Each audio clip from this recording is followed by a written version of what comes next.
Time for convening has arrived, so we'll start this evening's series of meetings, starting with our work session. First item is the PCID update. Ms. Hanlon, welcome.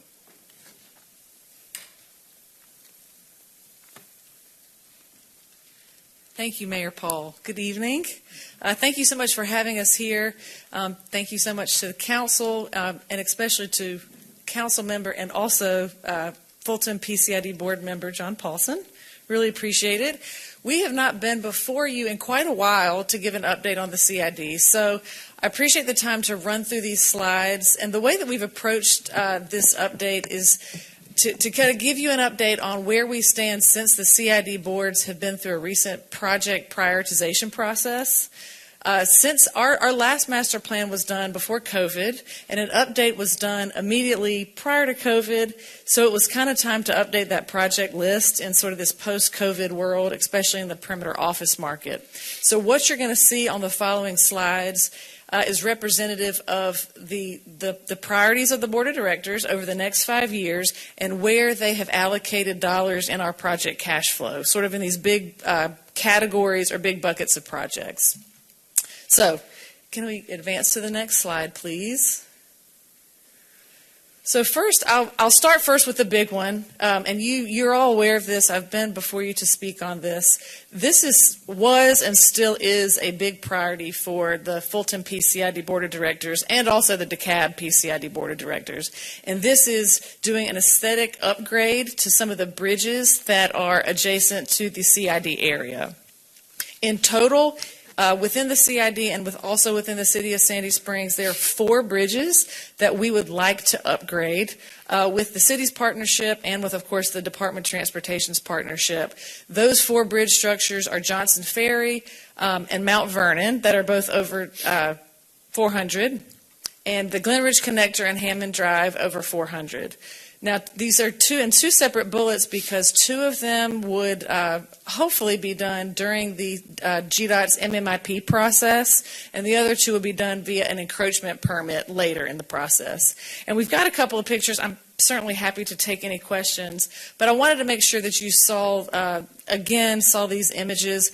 We've really tried hard to work with your city staff to match the aesthetic look and feel that the city has already done on several other bridges out along the highway, of course with the road name and the city logo and the fencing structure and some decorative pylons in the middle. So if we could advance to the next slide, there's actually a couple more pictures. Thank you. A couple more pictures of Mount Vernon with the new managed lane ramps kind of superimposed. Our board wanted to understand how that was actually going to physically look, and then also Johnson's Ferry. We also have a couple of bridges that are on the DeKalb side of the CID that we're working with the city of Dunwoody on those. One of them at Perimeter Center Parkway is just enormous. It's like the biggest, widest big bridge span of all of them, so it's the most expensive. Okay, if we can go to the next slide. Here you'll see Hammond and also the Glen Ridge Connector. And then if we can go to the next slide. So I'm happy to take any questions on the bridges. The next bucket of funding that we've got allocated is what we're just calling bridge and pedestrian improvements. And this is one where, we've seen a little bit of a change since COVID. Trails are so much more of a priority than perhaps they used to be. And Councilmember Paulson probably has seen some of that as he's now come in. We were kind of at the tail end of this reprioritization process when he joined the board. But as staff, we've heard it from our board loud and clear that this is where they would like to dedicate a lot of their funding. So this is $18.4 million over the next 5 years. Some of the examples that we've listed, the top 4 are ones that we are already doing with the city of Sandy Springs. So these are partnership projects. The CID is a funding partner. The city, of course, controls those projects and is working to deliver them. I think with each of these, they're being funded from Fulton County T-SPLOST dollars out of the city. And you can see the color coding, but they're in various stages of delivery right now. The second bullet point is an older project. That's one that the city and the CID are doing in partnership with MARTA. So it's, of course, a little slower moving through the MARTA funding process. That's sort of the L shape, the blue L shape. That's to connect trails along Peachtree, Dunwoody, and Lake Hearn, which is big because, as you all know from the Path 400 connection, the trail already is running underneath 285 along Peachtree, Dunwoody, which is wonderful, and that project would pick it up and then start taking it up north on Peachtree, Dunwoody Road. So I've included Hammond Drive upgrades. That's one that we've got in our cash flow that would be a partnership project with the city of Dunwoody. And then that last bullet is the board wanted us to set aside funding for various trail connections throughout the district that we may find to partner with any of the cities or MARTA, any of those infill opportunities as they come along. All right, if we can go to the next slide, please. So these are two more big ones that we talked a lot about after COVID, and are likely going to, as staff, we've talked to your staff about the fact that these will likely need more study. And these are those big capacity improvements that are at the interchanges along the highways. So the first box on the very, very north is Abernathy at Georgia 400, of course, where GDOT has just constructed that diverging diamond intersection. The second one in the middle is at Hammond, and then the third one at the bottom is down near Johnson's Ferry near the hospital district. And we've, have a regular cadence of meetings with your staff to look at these areas. I think we all are hoping that after the Transform 285-400 project is fully done and fully complete, that we'll be able to run new traffic numbers to see what is actually needed at these intersections to improve the flow of traffic. But in that particular bucket, we've allocated $6.9 million.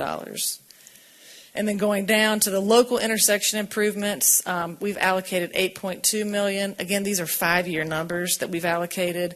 And examples of intersection projects would be like Peachtree Dunwoody at Johnson's Ferry, down by the hospitals, Perimeter Center West, as it kind of turns into Abernathy Road at Peachtree Dunwoody by the Sandy Springs MARTA station. Just some of those places that are intersections that continue to be maybe problematic, but we'd like to see how they're affected in the future when everything shakes out after Transform is finished. Mm-hmm. So these two are of particular interest because there's so much work done at Abernathy and 400. Some of this may not be needed, as you just said. Kristen, can you tell us what's the timing when we're going to actually get that intersection back and we can do an assessment to determine whether this one and also the one on Hammond, whether these improvements are actually going to be needed? That's probably a Marty question, isn't it? Yes, that is a Marty question. Sorry. Okay. So, Marty, please. Right. So we look to, as Dan mentioned, finally conclude. We look to within the next 9 months or so. 9 months? Yes. We received those intersections and the rest of the roadway work back from GDOT and NPC, the partners building the project. Mm-hmm. So then assessments can go from there. So end of the year sometime. Thank you. Thank you. I have a question also about the Abernathy interchange. There are still so many problems with that diverging diamond, and so I've reached out to Marlo, GDOT, and so how do we determine when they give it to us and at what point they're actually finished? Because I still think they have a long way to go in that intersection to fix the problems, and I don't want us to end up with the problems, and I don't want PCID to end up with the problems. So how are we coordinating with them to make sure that they've done everything that they said they were going to do? If I may defer to Marty, Yeah. because that would be. But I think Marty just addressed that Yeah. by the end of the year.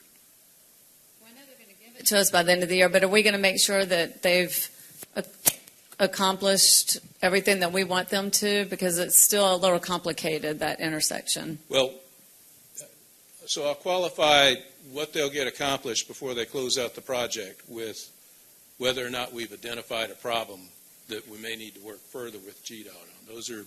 So we may identify challenges, whether or not those challenges GDOT's able to address with the current contract they have with NPC, or it's some follow-on work that we need to work with the state on resolving later.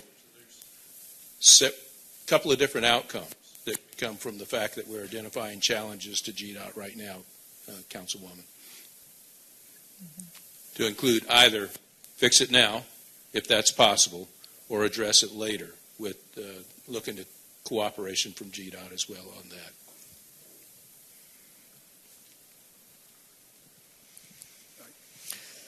So if we could go to the next slide, please. Okay, so this one, I wanted to show you the picture.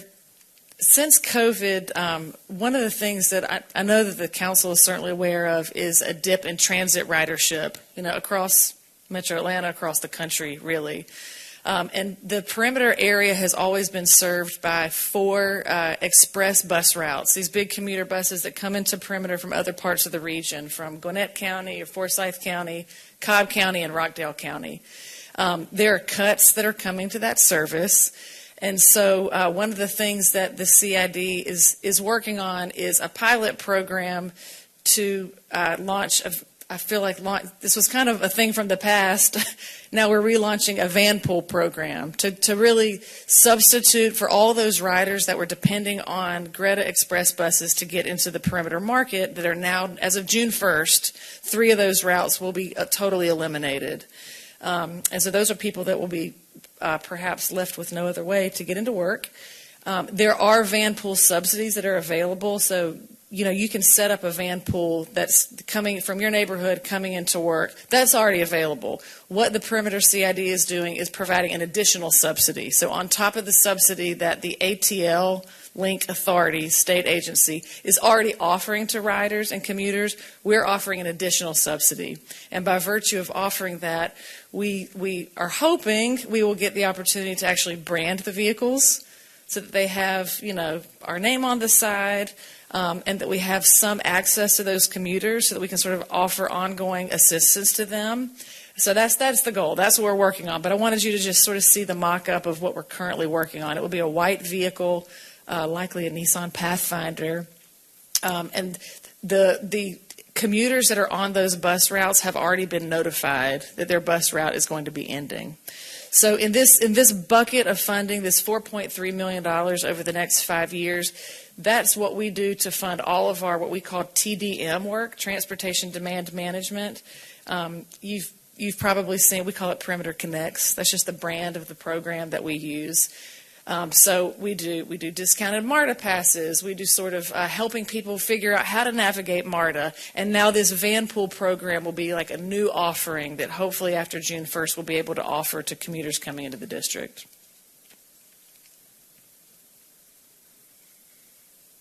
Okay, let's see. And we just, by the way, before we flip to the next slide, we have a survey that's open right now. There's the QR code. We've distributed this to like every office building in the CID, every restaurant, every hotel, every retail outlet. So hopefully when we will be closing up that survey within the next month or so, and hopefully we can come back and present if mayor and council would be interested in hearing some of that data. We'd be happy to come back and share some of those insights we've gleaned from the survey. So we can go to the next slide, please. Okay, so more funding categories. The top one is $1.7 million over the next 5 years that the CID uses to employ traffic officers at key bottlenecks throughout the district. We work really, really closely with the Sandy Springs Police Department. We're very, very thankful for that relationship. We also work with officers on the DeKalb side, and we employ officers to stand out at those intersections every weekday afternoon except Fridays. Now after COVID, Friday is not as much of a problem. The 2 big boxes are our 2 big problem areas. These officers are not directing traffic necessarily, but they're there just to make sure that people don't block the box, that people are not causing traffic and blocking the box and causing just a huge issue out there. So that's something that we've taken our board through sort of the planning process, and they've really told us that they want to keep that program. They value that relationship. And they think it's really, really good that it actually is helping with traffic. The second thing is that we've got money allocated towards is $2 million over the next 5 years towards signal optimization. Of course, that's not something the CID controls. That's within the purview of the cities or GDOT. But we do have that money allocated so that, as Mike Marty described, so that when there is a time, perhaps, when GDOT is out of the 285 at 400 project and the contractor is gone, and collectively the cities have a chance to look at the network and decide what upgrades you all would like to make, we've got money allocated there to hopefully be a partner with you on that. Okay, next slide, please. I'm almost finished. This is sort of the basic blocking and tackling of the CID. This is something the CID has always done, and we hope we always can continue to, and that's just some of the landscaping. We have a contractor who does installation and maintenance and just some general trash pickup out at a lot of the medians around the district. So we're estimating that we'll spend about $1.5 million on that over the next 5 years. Next slide, please. So similarly to this, our asset management budget, this is also something that the CID board still, even after COVID, even after taking them through a project reprioritization process, they still say that this is a priority of theirs to keep money in our budget on the books for these upgraded amenities as they come along. Decorative lighting, or decorative crosswalks, or those stone pavers that are in the plazas. What you see in the bottom left corner is a photo of a partnership project that we recently did with the city of Sandy Springs. This is in front of the MARTA station, the parking deck there on as Perimeter Center West turns into Abernathy. So that was the city's project, and we were able to work with Marty and his team to kind of come in and help pay for some of that big bright red crosswalk that you see. Of course, way back in the day, 20 years ago, that was the brick pavers, the old school brick pavers and the crosswalks. We don't use those anymore. Now there's a resin material that's painted on that's a lot more durable, a lot cheaper. So we still have money allocated towards that. And as the cities are doing their projects, city staff knows that we've got these dollars in our budget to help pay for those upgrades. Okay, next slide, please. And this is my last slide. This is kind of the more fun thing, and this was a new one as we went through our recent process.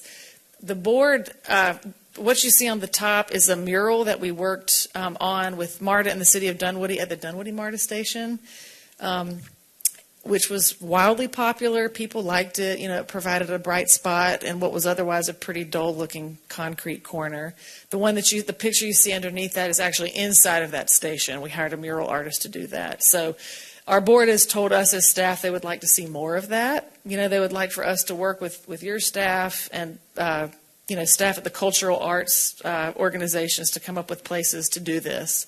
So we're currently working with your city staff on looking at the medical center MARTA station.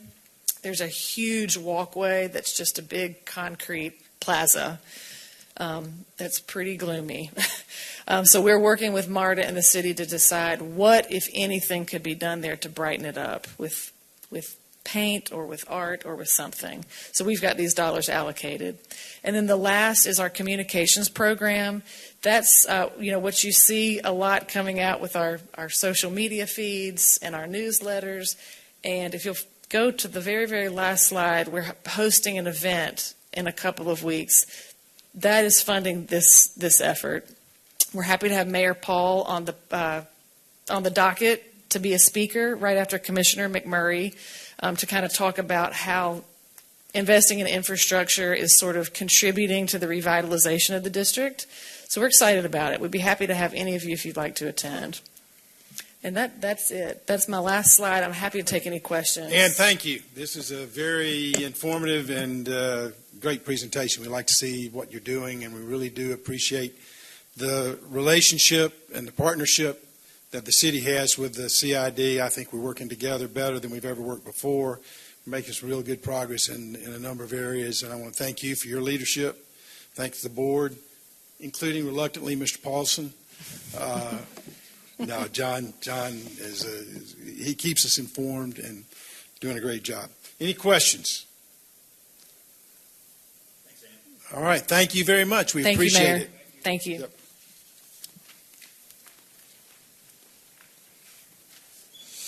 All right, that ends the work session. We'll move to regular order. I'd like to call this meeting of the Sandy Springs City Council to order for Tuesday, May 6, 2025. Will the city clerk please make the announcements and call the roll? Good evening, Mayor and Council. First, I would like to remind those in attendance, please silence all cell phones and other electronic devices at the time.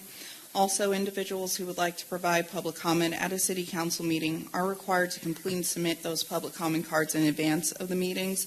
Public comment cards are available online and at the chamber entrance. Those providing public comment may be allotted up to 3 minutes to speak on their single chosen topic. As I call roll, please confirm your attendance. Mayor Rusty Paul. Present. Councilmember John Paulson. Here. Councilmember Melody Kelly. Here. Councilmember Melissa Mueller. Here. Councilmember Jody Rochelle. Councilmember Tibby DeJulio. Councilmember Andy Bauman. Please join me for the Pledge of Allegiance.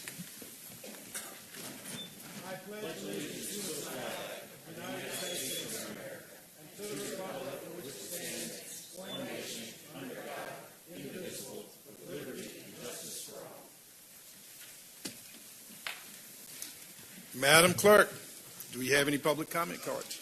Yes, we've received 3 public comment cards this evening. The first is from Bill Griffith, who will be followed by Alexander Somer, and then Jeffrey Levy. Mr. Griffith, welcome. Mr. Mayor and council members, the last time I was here, I said the SSPD placed a radar trailer in front of my house for 2 weeks in November of 23, 1 week facing east and 1 week facing west, and that I'd discuss the results next time. Here are some of those results. Average speed, eastbound, 34, westbound, 37. The top 2 speeds were 61 and 54 miles an hour. My comments, first, I don't believe that 61 miles an hour is the all-time high speed on Roberts Drive. Second, the average speed is understated because the radar flashed my speed several times as I was running, once at 8 miles an hour, once at 5 miles an hour, and others that I don't recall. I suspect it also recorded bicyclists. Third, regardless of the average speed, I'm not here because of the average. I'm here because of the top speeds. 61 miles an hour is 74% faster than the speed limit on Roberts Drive. Mathematically, that's equivalent to 121 miles an hour on an interstate highway where the speed limit is 70. Folks, 61 miles an hour on Roberts Drive is too fast. That concludes the backstory behind my statement last June that, quote, an approximate 1 mile stretch of Roberts Drive that's part of Phase 2 of the side path plan is a very dangerous stretch of road. It may be the most dangerous residential mile in the city. If not the most dangerous, surely it's on the short list, end quote. Now, I want to discuss another speed study on Roberts Drive. It was done last August at the request of the Public Works Department and published last October as a PowerPoint presentation, the study. I'll send a copy of that. For now, I want to discuss some matters noted therein. First, on slide 2, regarding the police having, quote, found no significant excess speed, end quote, actually, the police found 2 speeds greater than 50% over the limit. Mathematically, the lower of those 2 speeds is equivalent to 105 miles an hour on an interstate highway where the speed limit is 70.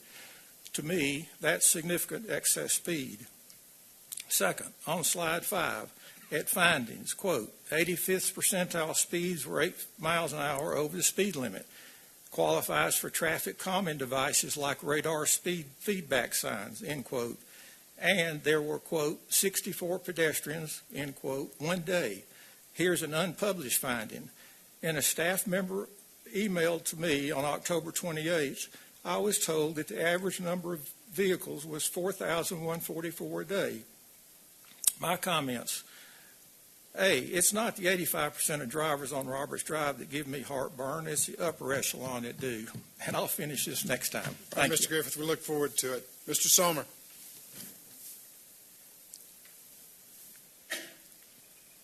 Who's next, Madam Clerk? Jeffrey Levy.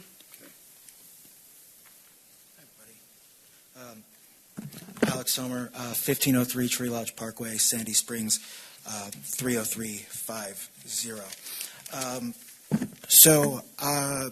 Tonight I would like to talk about a scenario and how our new ordinances apply to it.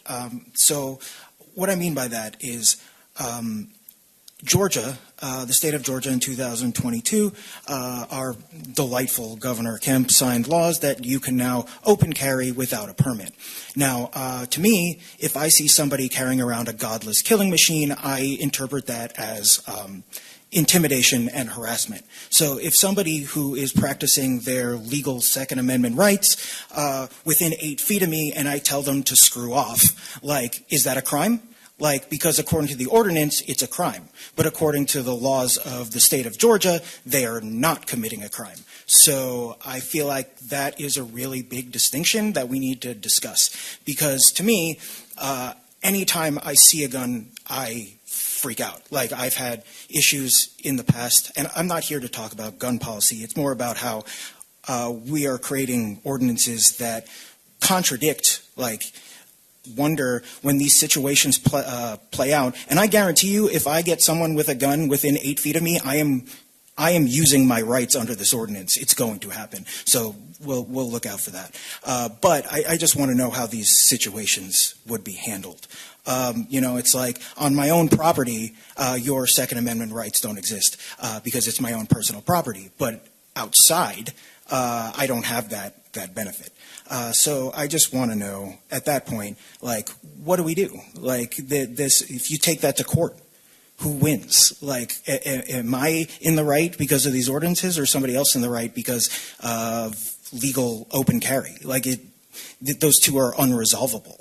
And then it goes down into interpretation of harassment. To me, there's no reason why you would have that out unless you're looking to intimidate somebody. That is literally why you would have it out. So I feel like anyone open carrying would be against this ordinance, no matter who they're within 8 feet of. And what I find most funny about this is if in 2020 I came here and asked for this same ordinance because of COVID, nobody could be within 8 feet of me because of COVID, you would have laughed in my face. You would have said that is absurd, that is ridiculous. We can't be mandating how close people can be to you. And, after you lose 10 people to something and people mock ordinances to protect against that, you have no patience for it. So, be consistent. Thank you. Thank you. Mr. Levy.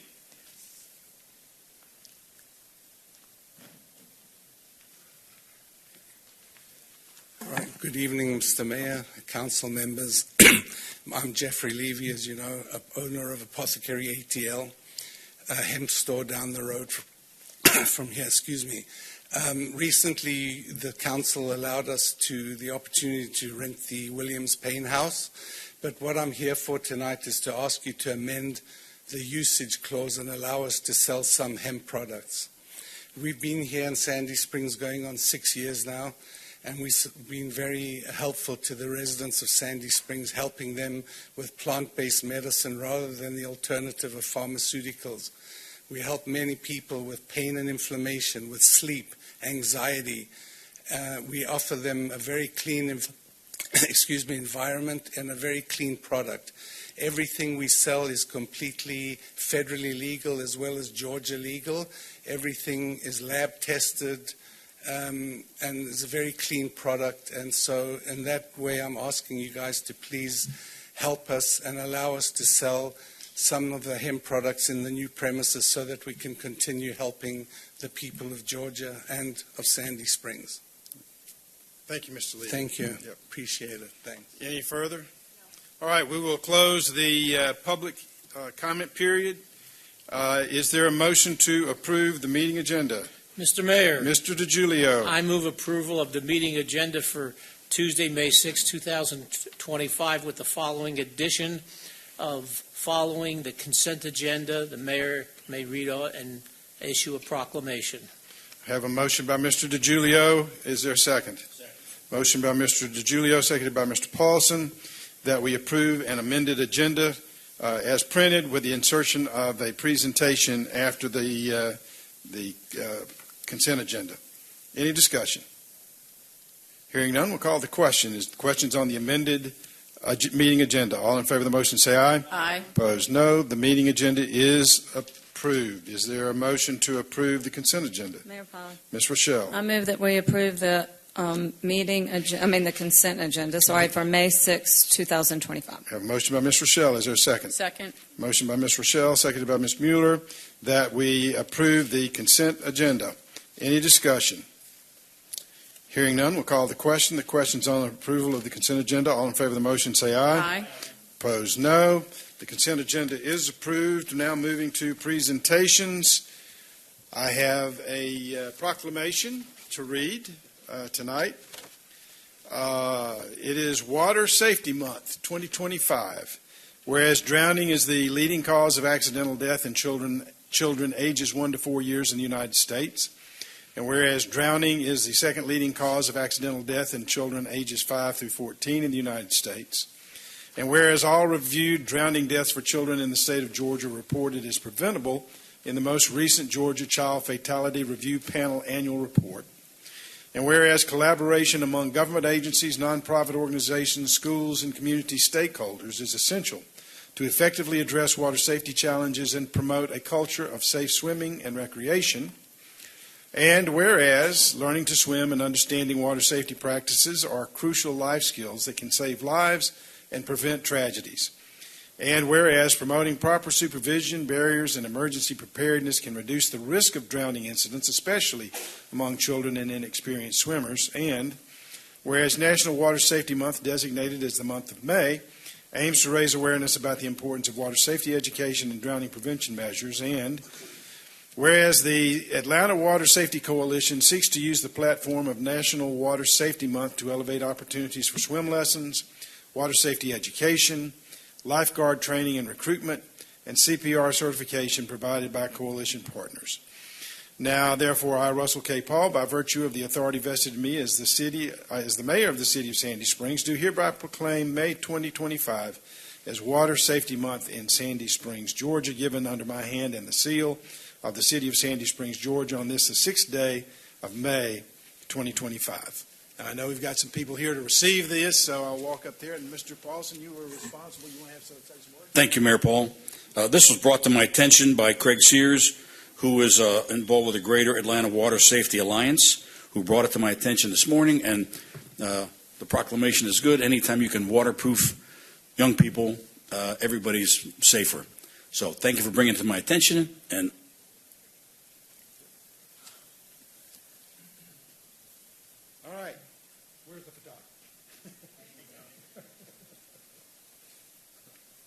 well, I want to thank you. You know, as somebody, we were all talking about how we all learned to swim at dinner tonight, and we all learned under various and different circumstances. But this is very important. I've got some young grandchildren, and there's swimming pools in our family, and the fact that they're all started at under 2 years old taking swim lessons is something that is still a bothersome thing for me that they have access to pools, but at least they're being trained to use them. So thank you for bringing this to our attention. And so I present the proclamation to you. Thank you, Mayor Paul. Thank you very much.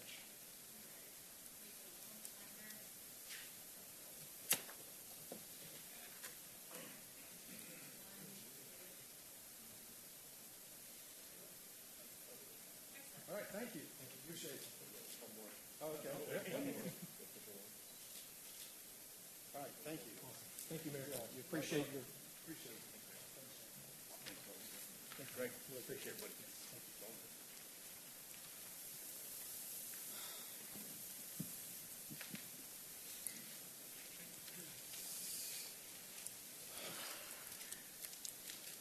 All right, moving to the public hearing. Will the clerk please read the first item? This is agenda item number 2025-095, TA-25-1.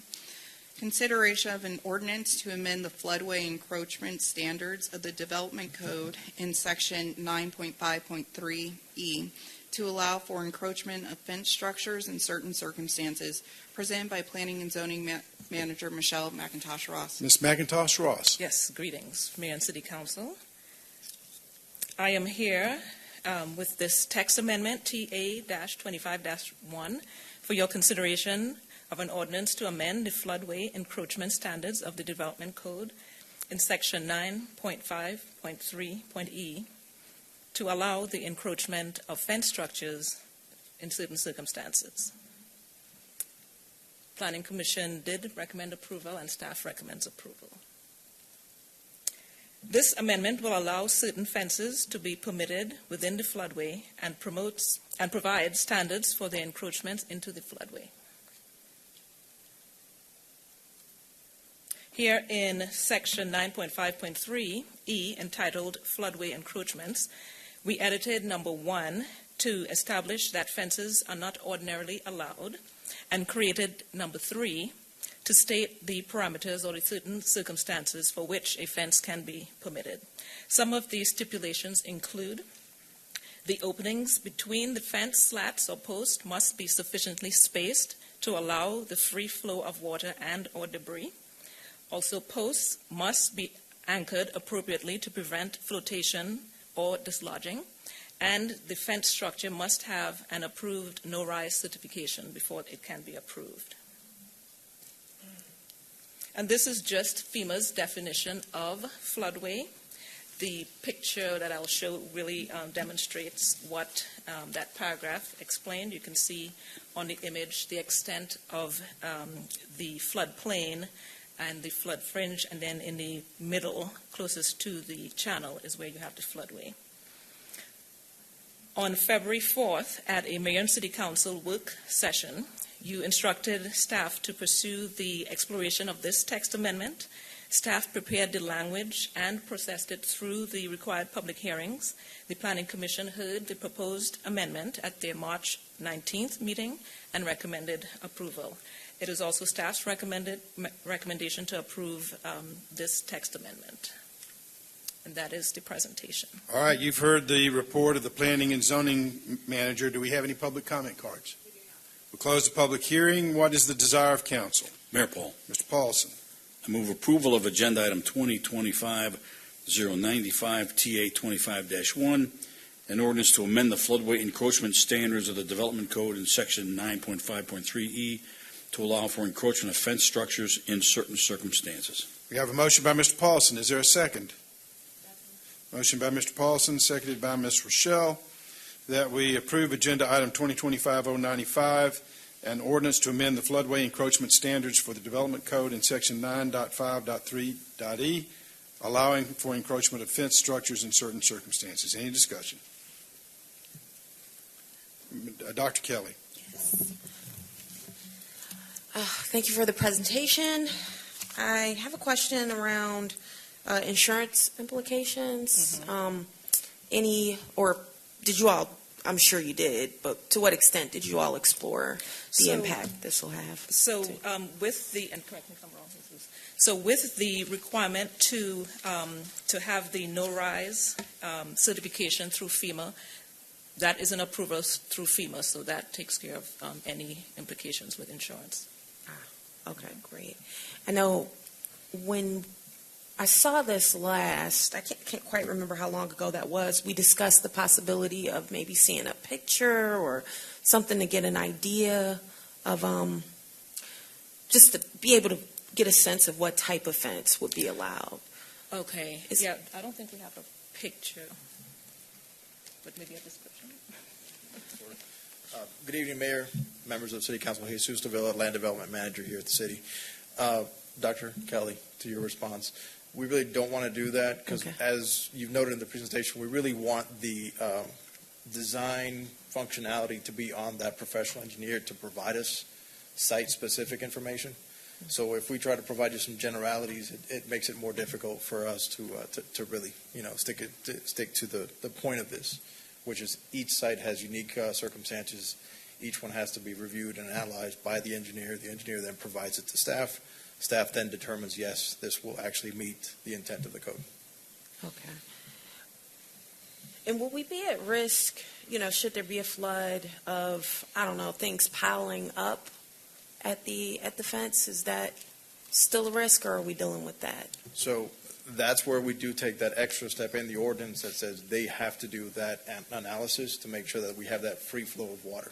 Now, we can't obviously dictate and design for all possible scenarios, but with that level of certainty, we actually, again, put it back on the engineer, the professional in the field, that shows us that it would be sufficient to let that free flow continue and diminish any kind of flood in that area.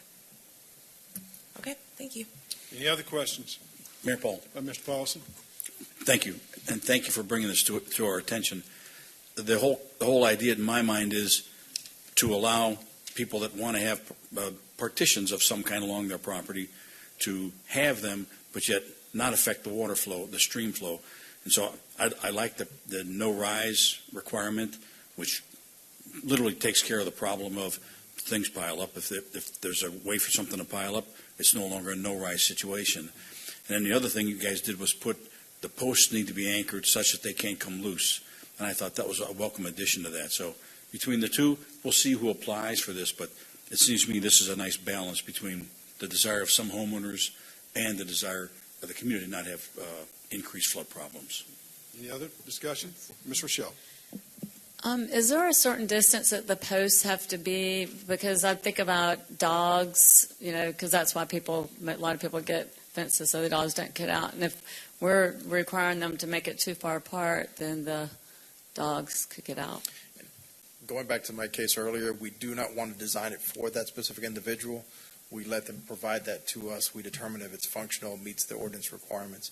If we make that determination and say we required a minimum spacing of 4 feet, then we may have the issue with free flow of water, and staff is not in a position to dictate that without that engineer's analysis. Okay. So again, it really just gives individual circumstances. Right. The homeowner, their specific circumstances, they come to us and say, based on my engineer, here's what I'd like to do. Now, an invisible fence, wired fences, the ground wires, that's a different story. Right. But when we're talking about an actual structure, we really want to put that back on the engineer to provide to the city. Any other discussion? Hearing none, we'll call the question. The question is on agenda item 2025-095, an ordinance to amend the floodway encroachment standards of the Development Code in section 9.5.3.e to allow for encroachment of fence structures in certain circumstances. What's the desire of council? All in favor say aye. Aye. Opposed, no. The item is approved. Moving to the next item, the clerk will please read the item. Agenda number 2025-96. This is ABL 112399. Consideration of approval of an alcoholic beverage license application for Roswell 5345 LLC at 5345 Roswell Road, Sandy, Georgia 042. Excuse me, and is Nazia Alwani for retail package wine and malt beverages. Ms. Holiness. Good evening, Mayor, Paul, and City Council. This alcohol license is for District 5, Councilman DeJulio. This is a change of ownership for retail package wine and malt beverage, Roswell 5345 LLC, DBA Mobile Mart, 5345 Roswell Road, Sandy Springs, Georgia 30342. The applicant, Nazia Alwani, has met all requirements and staff recommends approval. All right. Do we have any public comment cards? We do not. All right. We'll close the public hearing. You've heard the report of the revenue manager. What's the desire of council? Mr. Mayor, Mr. DeJulio.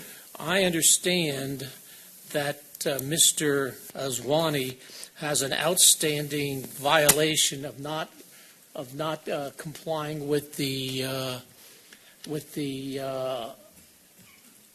process of beautification which we have. So I would like to go ahead and make the following motion that we table this for 30 days, which would be to the June 3rd meeting, to allow them to go ahead and correct that situation before we either approve or disapprove this motion or this application. We have a motion by Mr. DeJulio. Is there a second? Second.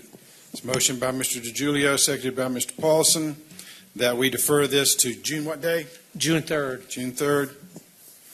Is there any discussion? Mr. Lee? Mr. Lee, you may want to.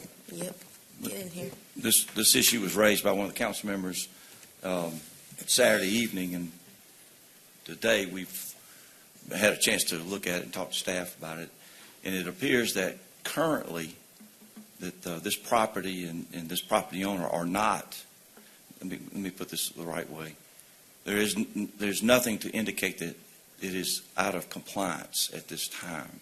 The property has been cited before. The citation has been dealt with in court, and but at this time there are no outstanding citations against the property, if that matters to you. That's not what I was told. Well, I think there's some investigations done. Just to add to this story, as you know, and I won't go into all the detail about the process that the city's gone through in trying to upgrade the gas stations and the automobile service places, but they all were supposed to be in compliance in August of 24. The first review of it was in November of 24, and it's been, as it should be, a moving target of all the different places. Some had 5, some had 3, some had none, some had 4, and they would progress along. And so the chart, and I'm guessing that's what the council person had seen, changes. So if you saw one, it may have been an earlier one that indicated that this property was not in compliance or had an outstanding citation. But as we sit here today, that chart, and I've dealt with the staff member who's in charge of the program, does not indicate that they are out of compliance. So they are totally in compliance now? I wouldn't put it like they're totally in compliance. Again, we've had some difficulties. Right. The city has, quite frankly, has had some difficulties in confirming what is and is not completely compliant. Well, if we don't know, who knows? That's a good question. But for your purposes in this discussion, I would submit to you 2 things. One, there is no indication from the city staff right now that they are not in compliance. And I would have great concerns that an indication from a staff member that they are not in compliance is a far cry from the due process right that an individual would have to process an application for an alcohol license. Again, a list that somebody is out of compliance is just that, not even an accusation, if you will. And I submit to you under applicable law, in order to hold an accusation against an individual or to deny them the right to have this alcohol license, there would have to be some sort of due process to convict that person of that accusation. And I can tell you from my review, there is not one of those in this place. So by giving them time to go ahead and correct the situation, which may or may not be existing, that's not due process? Delaying it may not be. Well, that's why I said for a delay, to give them time to go ahead and correct the I see what you situation. mean. Yes, that's right. Well, Councilman DeJulia, I have a question for you. It was my understanding as well that there was an active notice of violation. Right. If there isn't an active notice of violation, then Who can tell us that? if there isn't any, there isn't any.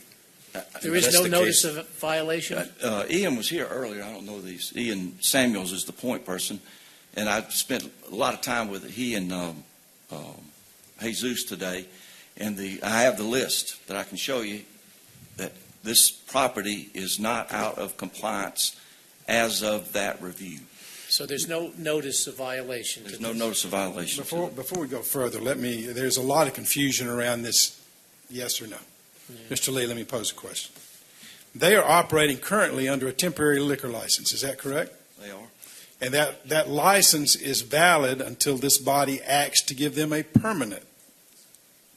So there is no harm. They are able to conduct their business without the license while we take the opportunity to determine compliance. Would that be a fair statement?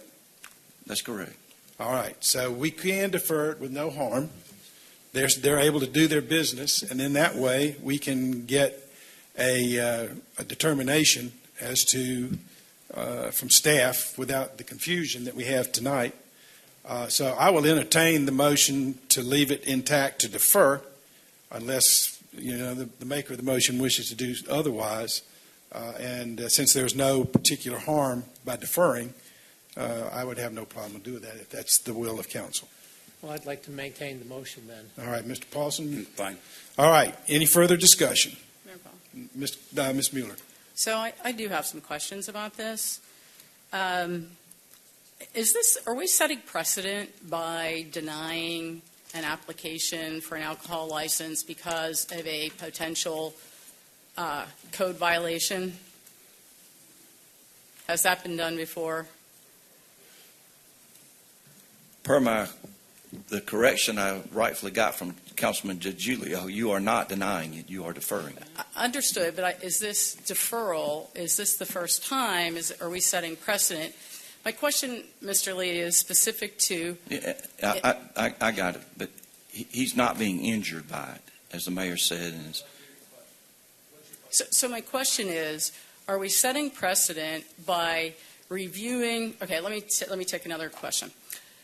When we have an alcohol beverage application, is the applicant informed of any potential violations on their property at that time, whether open, or do we go do a review of the property?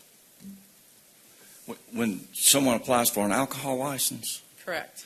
it passes through most of the departments, including zoning, Yes. where someone asks the question, does your department have any problem with this property? And this application went through those departments and received an okay. But I guess my question is, has the city in the past, yes or no, denied an application because there was an open code violation when it's going through the process? Not to my knowledge, and you're not denying this one. No, I know, I'm just Okay. asking a hypothetical. Not to my knowledge, has it ever happened? And then do we also look at whether, is this applicant a tenant or the owner of the property? He's the owner. He's the owner. Well, Okay. it's in an LLC. Okay. He may own the This is not LLC. a lease situation. Okay. And we have granted the temporary license. If there were code violations, so this is an if, would the applicant have been made aware of them during the process, and would they have been given time to remediate? Yes, Well, no, I'm just, let me answer the question, please. yes. Generally, this is a little bit different. This was this process of policing the car places was handled a little differently. This particular property, a citation was issued for not having a cover on the front of the dumpster. Citation was paid, a fine was paid in court, and the cover was added. I would also add, during this process, just prior to this application, the inside of this store, they gained a permit to revamp the entire store approved by the city. So we have a business owner that's investing in the city, and it's my understanding, Kristen, that when we do code enforcement, we do try to get compliance, correct? We try not to be punitive. So I know they're not going to be harmed in this case. My concern is, going forward, are we going to be punitive and punishing potential businesses, small businesses, and be perceived as not business-friendly, when in fact we should be working with them to be business-friendly in this specific case? As a general, notwithstanding what I said earlier about, I think it would be an error to hold an accusation against a property owner as grounds for the denial of a right. Now, to extend this time period, to defer this is different. But as far as the policy of making certain that a applicant has complied with every aspect of their life in Sandy Springs generally is a policy that you all need to decide. The active process that the staff goes through of contacting every department in the city to see how the different departments have touched this property, or if there's a problem, especially with PD, especially with fire, especially with the building department in case of fire problems or hazards, has been in place since the city was formed, and that goes on still. Yeah, I guess my concern is, should this have unintended consequences? Are we going to start looking at, from a policy perspective, anybody that comes in for a permit, anyone that comes in for a business license? Because when apartments change hands, they certainly probably have a list of code violations. Do we not issue them a new business license, or do we issue the business license? And under our ordinances, you can't get a business license if you are not complying with the other ordinances. I'd submit to you, my review of this issue tonight is that the council person who brought this up saw a list that looks like this, that was an earlier version, that when this issue formally passed through the departments of the city, this is the current status, which indicates that there is and it's worded differently. It's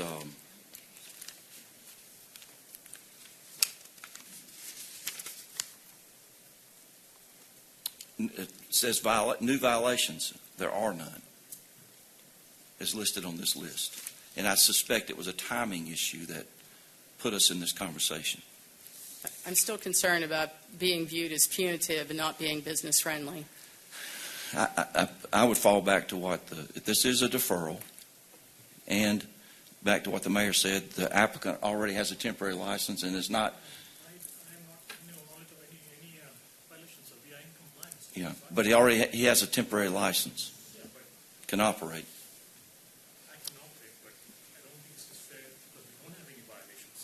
Mayor Paul? Mr. Bellman. I mean, I'm not a fan of anonymous accusations. The council member wants to make a case for denying this or delaying this. I feel like I agree with Councilwoman Millar. I feel like this is punitive and harassment. I just haven't heard any compelling I mean, we have staff that we either rely on or we don't, and the report is that they've met the conditions, that there are no active known cases. I mean, we're going to go on a fishing expedition here. I mean, this is not business friendly, and I get that that there's no actual harm that can continue business, but it's damaged reputation. The gentleman would have to come back here in another month potentially. I mean, that's just, I'm opposed to this. I haven't heard, and if somebody who makes those accusations, it was not me, I will say, wants to speak to a reason for delaying this, I'm open to hearing that, but right now I've got no cause for that. So first I want to say that I think we are business friendly. We've given these convenience stores, gas stations, 7 years to come up to code, and this could be one of the ways that we can enforce it, because we're having a lot of problems enforcing it. But when I looked, and it was me, I looked at the report, it was from March, and there was I think it was a foundation issue, and there was a fine, and that's what I looked at. So I wasn't, and that's why I sent the message you just told me tonight that I'm still sort of unclear whether they are up to code or not, because I don't think we've gotten really a definitive answer.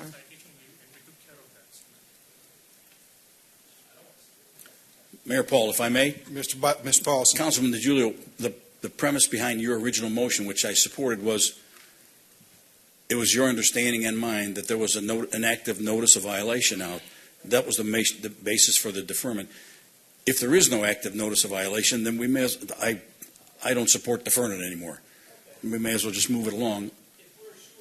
If we're told that there is no violation and there's no notice of violation out there, then there's no reason for my motion, and I would, withdraw it. All right, Mr. DiGiulio withdraws his motion. You withdraw your second? I'll withdraw my second. I'll make a motion that we approve this agenda item.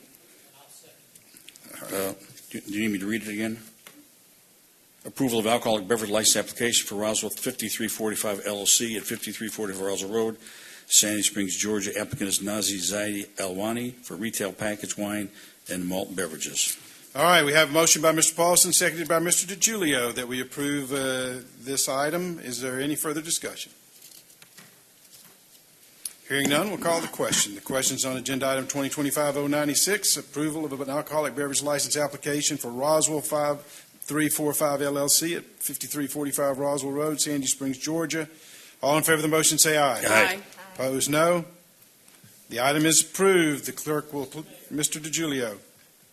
Can I ask that in the future that we get better information about whether there are violations? Because as Councilman Jody mentioned, we have had trouble, especially with convenience stores, not abiding by a memo that went out to them. I believe it was 7 years ago, and they've had 7 years to go ahead and do it. And we've had trouble enforcing this.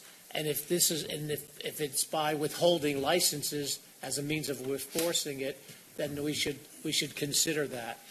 Well, and I fully understand. That's one of the reasons why I was a little concerned about, with the confusion that council had, maybe deferral would allow these items to be cleared up since there was no harm to the applicant. But council has followed through, and I have no problem with that.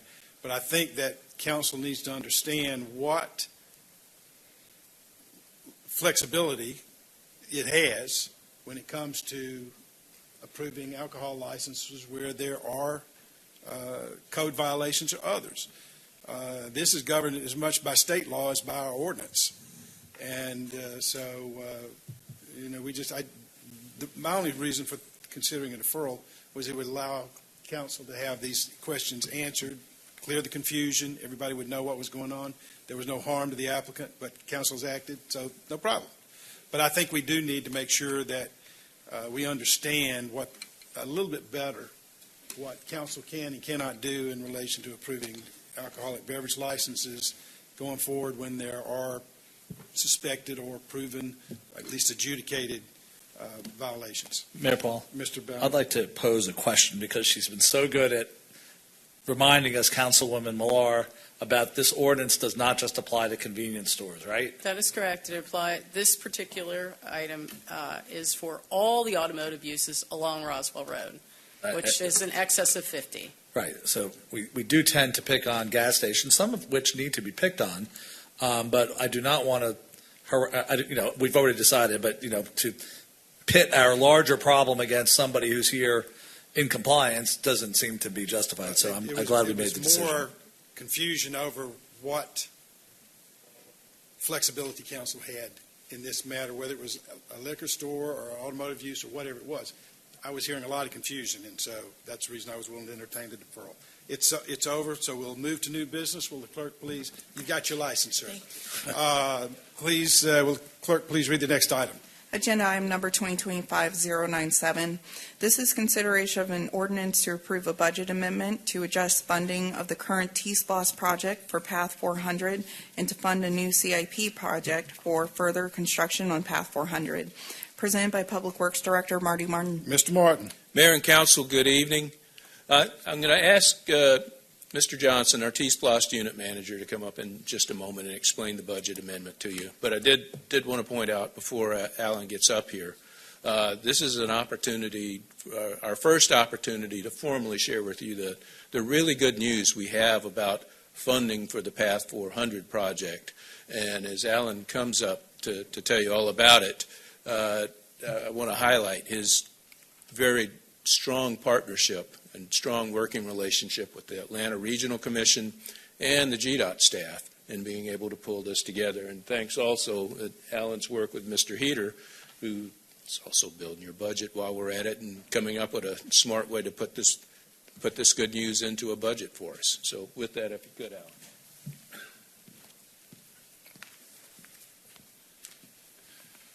Good evening, Mayor and Council. Here to request consideration of an ordinance to approve a budget amendment to adjust funding for the current T-SPLOST project for Path 400 and to fund a new CIP project for further construction of Path 400. So what we're talking about is changing the funding structure of Path 400 segments 1 and 3, which is the sections that's in construction now that had additional increased grant funding, and to reassign previous HUD funding that was for this section. Segment 1, as you may recall, is from city limit to Windsor Parkway. Segment 3 is from Ridgeview Middle School up to Glenridge Connector, underneath to tie into, as PCID mentioned, the 285-400 path. The second part of this is to create a project 2506, and I appreciate all the work that Michael did to put all this together for the segment 2 of Path 400, and that would be the segment from Windsor to Ridgeview Middle School. And so what we'll do here is reassign the HUD funding that had been set up for segment 1 and 3, add additional federal grant funding that we'll describe in a moment, and reallocate some unassigned funds that were in T60 that we'll talk about in a moment, and then also some capital contingency that was available. So basically we're trying to put the matching funds available from the city to match with the federal funds that we've got coming up. So this project's been around since 2017 when T60 was set up and put some funding in for the match. We started off with design, right-of-way, pre-construction funding. We actually had in the first T-SPLOS a Tier 2 for Path 400. That's why T-SPLOS has been managing it. Since then, we've gotten some additional federal funds. Each time an amendment comes up, we ask for additional funds. We go through the different phases. Our planning staff also has done a good job in coordinating with ARC to get these. And as we move toward construction, we in the last T-SPLOS 2021, we set aside $4 million for the anticipated match for construction. And also the next fiscal year in 23, $3 million was set aside in case we didn't get enough. We always ask for the funding. ARC usually gives us not quite enough each time because often jurisdictions ask for everything and then they cannot use the money and ARC has to reallocate it. Now, because that money was sitting there, it was less than T60 until we knew what we were going to be able to do with the funds. So as we got closer to construction, we realized we didn't have enough funding to build the whole segment from city limit to 285-400. So we developed the segments I described earlier, and those segments 1 and 3 are currently in construction. The last amendment period, again, we asked for the full amount for segment 2. ARC gave us $4 million. So we started looking, and they informed us around Thanksgiving time. So we were working at that point, and then at the end of the year, ARC said, hey, these other jurisdictions can't use the money. Would you be willing to take it? And we're like, absolutely. So between that period and this last modification, we were able to get $18 million instead of the $4 million, working with ARC and GDOT. So now we are moving forward to get that design going, finish up that design for segment 2 that allows us to get the construction. And to do that, we want to reallocate money that allows us to have the matching fund. So there was some HUD funding, $750,000, that was in 1 and 3. We want to move that. We actually had gotten some additional money for construction engineering and inspection and testing, and so we got additional money for that. We want to move that around. And what we're doing now for the match is to take the $3 million that was in T60 and put it into the CIP, new CIP project, the additional $2 million that was part of capital contingency and put it into the CIP project, and additional $750,000. So this would give us money for construction and construction engineering, testing, and materials testing. So with that, I'd like to request again that the council consider the budget amendment as presented to allow us to have matching funds for this project. You've heard the report of the Public Works Director and the T-SPLOS manager. What's the desire of council? Mr. Mayor. Mr. DiGiulio. I move approval of item 2025-097, an ordinance to approve a budget amendment to address funding for the current T-Splosh project for Path 400 and to find a new CIP and to fund a new CIP project for further construction of Path 400. You have a motion by Mr. DiGiulio. Is there a second? Second. Motion by Mr. DiGiulio, seconded by Mr. Baumann, that we approve agenda item 2025-097, an ordinance approving a budget amendment to adjust funding of the current T-Splosh project for Path 400 and to fund a new CIP project for further construction of Path 400. Any discussion? Mr. Mayor. Mr. DiGiulio. Alan, you put a lot of numbers together and a lot of words together with engineering and testing and stuff like this. Yes, sir. Do I understand this correctly? So this is is this enough money to complete Section 2? Yes, sir. So we're going to have, As far as we know, yes. as far as we know, so we're going to have it all the way from the city limits to 400, or? Yes. As a matter of fact, I know the communications folks went out and took some videos of the section that is being completed right now Right. from Wayuka to Lordens. And when you Right. see that, we're going to tie right into that. You could take it all the way down to Buckhead. You can take it down to Because if you go Sidney up Marcus. 400, you can see the work being done Yes. along 400 there. And, and people were asking me, and it sounded crazy that we were doing 1 and 3, but not 2. So this just means I can tell people that we're doing the whole thing right now. At that time, we were asking for the funds. We were, saying. When do you anticipate the completion of Path 400 from the city limits, I guess it's around Lorden's, up to, Well, it depends on the bats. So depends on the what? there are bats. So one of the reasons the original construction was 2 years. We have a collection of bats living in the right-of-way. Oh, the Yeah, bats. yes, the bats. Oh, the bats. So, I thought you said what they do bats. is they throw an extra year in. So Right. one of the reasons they dropped all the trees. Has anybody ever seen one of those bats, by the way? There's a picture in the. There is a picture of There's them? a picture, but so what I've been saying is that section is basically the same construction duration, like 3 years. Hopefully, it takes 2. So what I've been saying is basically they'll get started a year after this section, and we've been saying 3 years. So say in 4 years, it'll be done. Hopefully, it'll be done earlier than that. But they leave the extra time in because a certain period, if a bat could use that tree, you can't take it down. So They can come to my house. I need bats. Oh, that's what I'm saying. What's the name of those bats? They are red, Plant the right tree. red-tailed bats, I think. They're Yeah. red what? Red-tailed bats, I believe. Red-tailed bats? Something like that, yes. We want bats. They're, Oh, 'cause they're they the best thing mosquito. for the mosquitoes. Well, then they'll go to, no, it's in my backyard. They're great. But We've put a sign out. We said Bats now welcome. they'll go to the other area since the trees are down. Get the bats So basically, that's why you saw all that work in that section, because they needed to get the trees down before before March the 30th. bats. Because if they didn't get it down before March 30th, they could not take trees down again until like September. October or something. Yeah, Yeah, October. I do remember hearing that. Yeah, Paul. Mr. Baumann. This is a big deal. I mean, we've talked about this for years and years and years. So big thanks to everybody on staff. Rusty, I know you work with the ARC. Thank you to everybody involved. This is one of those transformative BFD projects.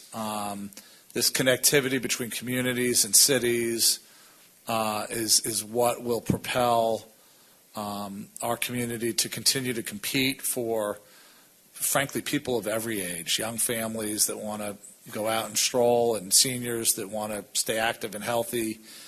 So this is a great project. I mean, I still have dreams of finding a way to get folks connected from Chastain Park.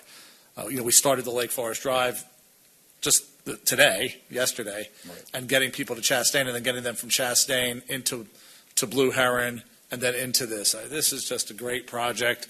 You see it when you're on 400, you see it when you're on the MARTA train going to or from the airport.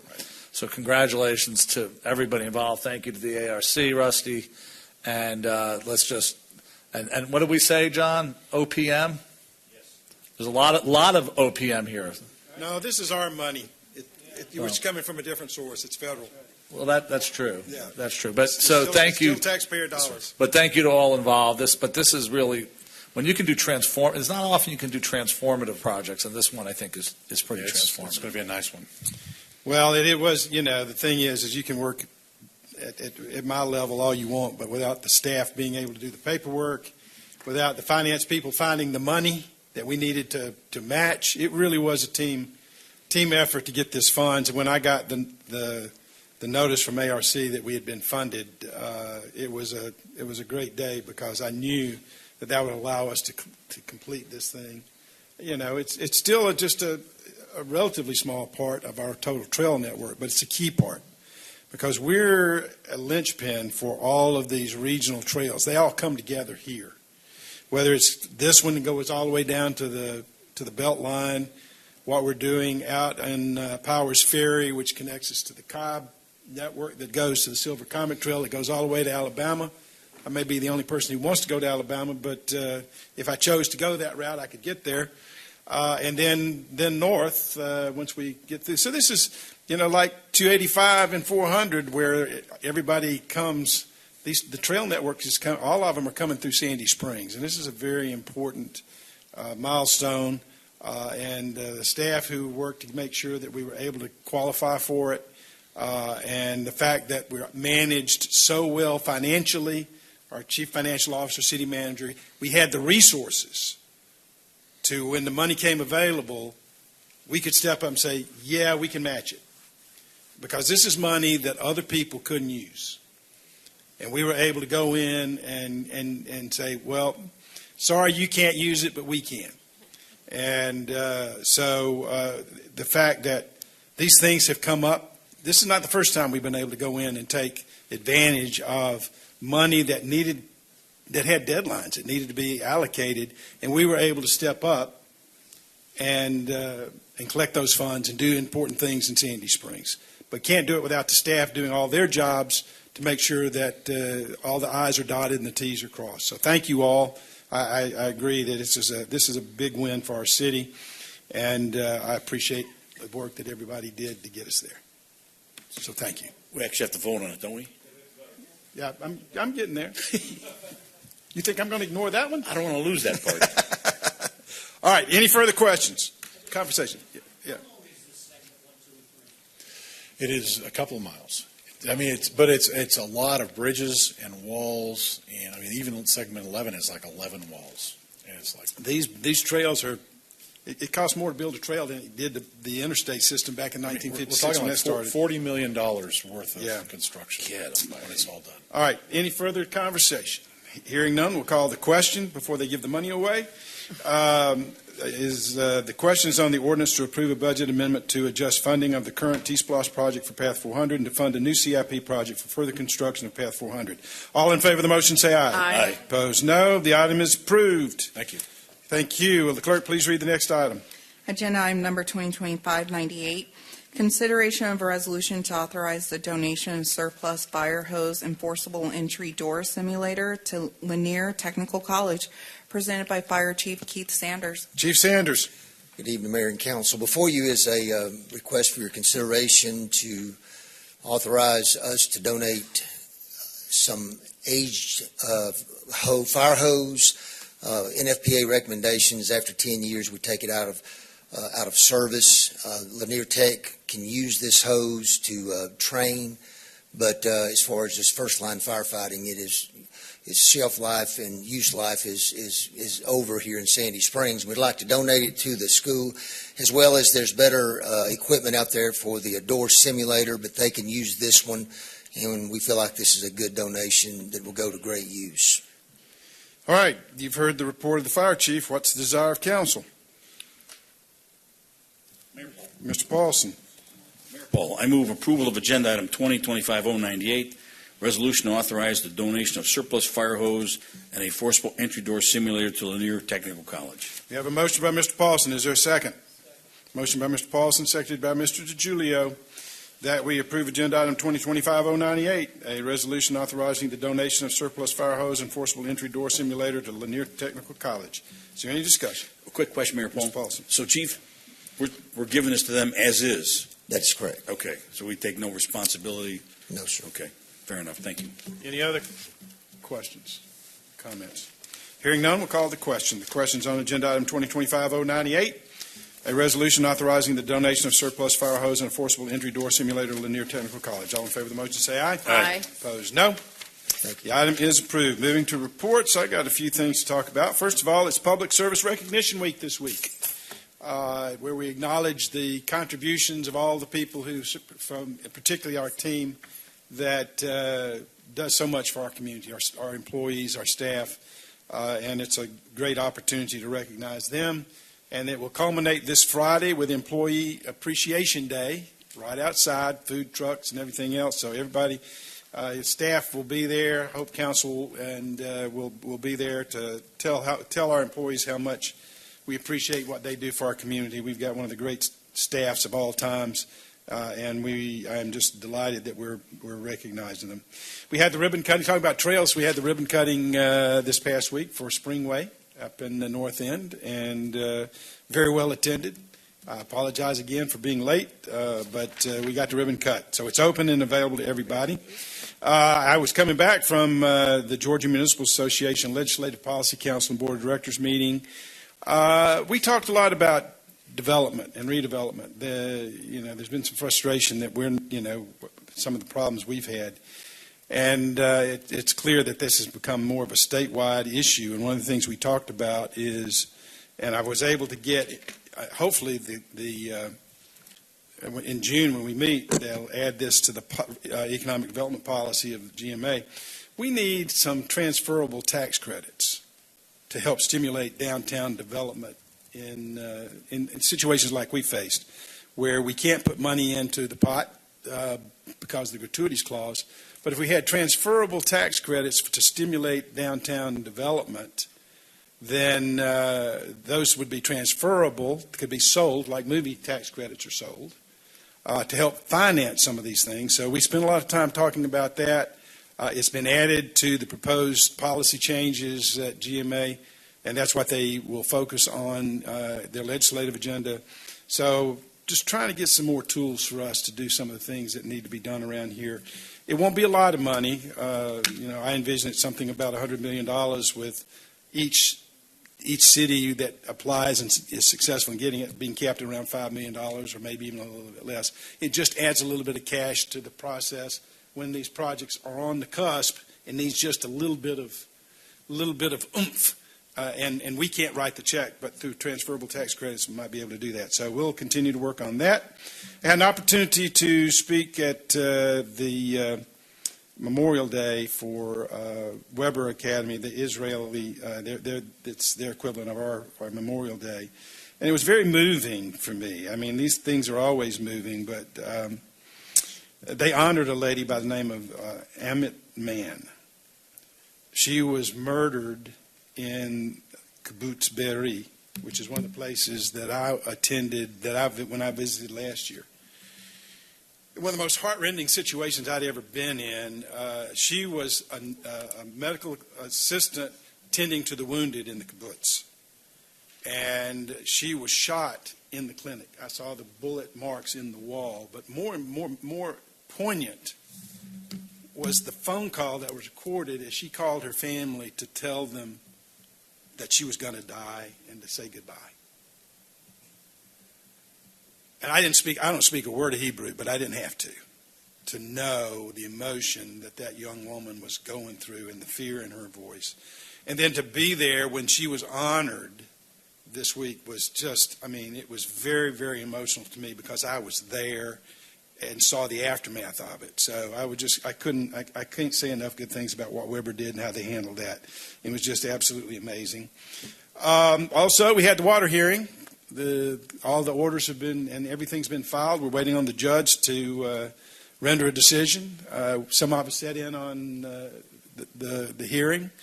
Our able legal counsel did a fantastic job, and you've been presented with his closing statement and the order that he's suggesting that the judge sign. So we're hoping to hear in the next week or two from the judge about what his decision is, and that will, no matter what happens, it's going to get appealed. But at least this is the first time we've had an opportunity to get our case heard before a judge. And that's an important milestone. Tibby, I know, over 20 years of, more than 20 years of working on this, and now to be able to go have this hearing and move us hopefully a step or two closer was great. The president's budget has been released, and it hits cities and local governments pretty hard. One of the recommendations is the end of the CDBG program. Now, as they say in Washington, the president proposes, the Congress disposes, but there's a lot of things that are in the president's budget that will have an impact on us. CDBG, we are an entitlement city. We have Section 108 loans, which is paid off by the annual appropriation. I've got a phone call, in fact, while we're sitting here, from Congressman McCormick, and have a conversation with him about the importance first, if we can save CDBG, but secondly, at least allow the appropriation to go forward until we've paid off the loan, because we have a contractual agreement with the federal government. For them to change that at this point, I think would be totally unfair. So I'm going to talk to Congressman McCormick about that. But the president's budget has a lot of impact on local government, and we need to be following that very closely. That's pretty much my report of things that I've been involved in the last few weeks. Anybody else have anything? Dr. Kelly. All right.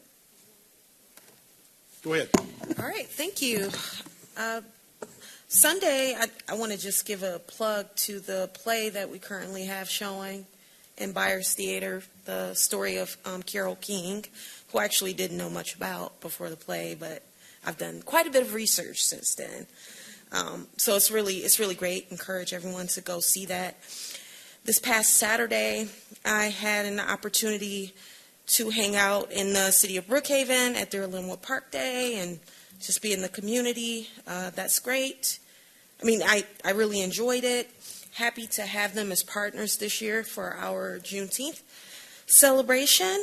I also want to give a congratulations to my local Toastmasters club, because one of our members is a district champion for their speech, and it's a lot. We have a lot of Sandy Springs residents who are members of that club, and just wanted to give a shout out. I also had an opportunity to spend time with Los Niños Primero. They had an event a few weeks ago, El Dia de Niño. I had never been, but it was amazing. They are one fabulous nonprofit organization. And also a shout out to, Leadership Perimeter, Sandy Springs Together, and Keep North Fulton Beautiful. Their bulk recycling event. First time ever, very well done. And I guess I didn't realize how much of a demand there was for that sort of, I didn't realize how much of a need there was for that service. So just excited about things our nonprofits are doing. Thank you. Anybody else? Mr. Bauman. Thank you. It's a time of events and awards. We've had, I was at a National Council of Jewish Women event last week where, Amanda Cohen, who is probably maybe the smartest person in all of Sandy Springs. She worked for CDC and was very involved with the development of the COVID-19 vaccine. She was honored, and she lives in District 6. And let me see who else. And Sherry Leibovitz was honored at that. So we've had a number of honorees. I had an opportunity to meet on Sunday, both morning and in the evening, with the older brother of a young man currently held hostage in Gaza. Eli David is the older brother of Evitar David, who at age 22 was kidnapped while attending the Nova Music Festival. And he is one of a couple of dozen remaining living hostages as far as they know. They talk about them being men of age. So young men from their late teens to their 50s who are healthy really become the most likely candidates to be held for the duration and to not get out. And really a heart-wrenching story from Eli talking about his brother. His brother and his brother's good friend were brought to the transfer of hostages in February to witness it, the release. And in a cruel propaganda video were filmed, begging for their release. But of course they were not, and they were returned to captivity. And that is just a cruel, inhumane, psychological torture. And so Eli is here in the United States. Sadly, attention from, frankly, the media and even the political class, both in Israel and the United States, has started to wane. We're 578 days into this thing. And there are a lot of deep connections in this community to Israel. It's not 6 degrees of separation. We all know somebody who knows somebody. So had an opportunity to spend time with Eli, have worked with contacts to potentially get an interview at CNN. He met with Senator Ossoff on Sunday night and is meeting again with Senator Ossoff in Washington on Thursday to try to elevate the stories to see if the administration, both here and in Israel, will work to bring these hostilities to an end and return the hostages. So that was a very moving opportunity that I'm still trying to process, and just wanted to share with the community. Anybody else? All right. We need to move into executive session. Is there a motion? We need it for real estate and litigation. Mayor Paul. Mr. Paulson. I move that we suspend regular order and move into executive session for the purposes of real estate and litigation. A motion by Mr. Paulson. Is there a second? Motion by Mr. Paulson, seconded by Mr. DiGiulio, that we suspend regular order and move into executive session for the purposes of real estate and litigation. Any discussion? Hearing none, we'll call the question. The question's on executive session. All in favor of the motion say aye. Aye. Aye. Opposed, no. We're in executive session. There will be no additional business conducted tonight. We'll simply go into executive session, return here, and return to regular order and immediately adjourn. Thank you all.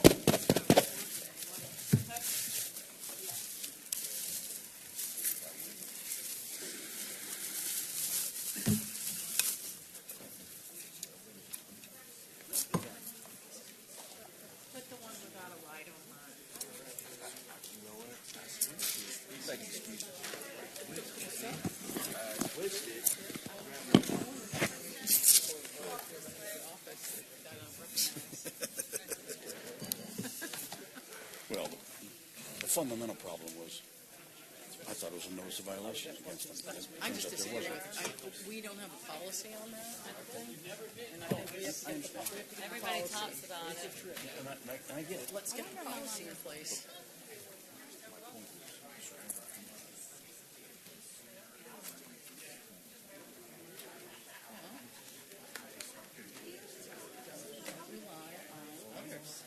I get it. Oh, I get it. I didn't know either, quite frankly. I was ready to get about like I was.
Guardians of public safety are still here. We love you guys. Thank you. They're here to protect our phones that are sitting there. Okay. Well, We have four. last Mayor time Paul, they didn't protect my paperwork. They let somebody walk off with it, but I move we close out executive session, move back in the regular order. I got my paperwork tonight. They were rookies. I get it. All right, Mr. Paulson. Yeah, I move that we close out executive session, move back in the regular order. Motion by Mr. Paulson. Is there a second? Motion by Mr. Paulson, seconded by Mr. DiGiulio, that we suspend or end the executive session, return to regular order. All in favor of the motion, say aye. Aye. Opposed, no. We are. Mr. DiGiulio. Mr. DiGiulio moves adjournment. Second. Seconded by Mr. Paulson. All in favor, say aye. Aye. Opposed, no. 8:22.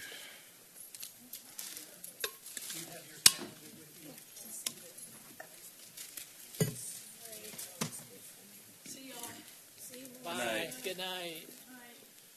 Let's see here. Okay. How do Wednesdays look?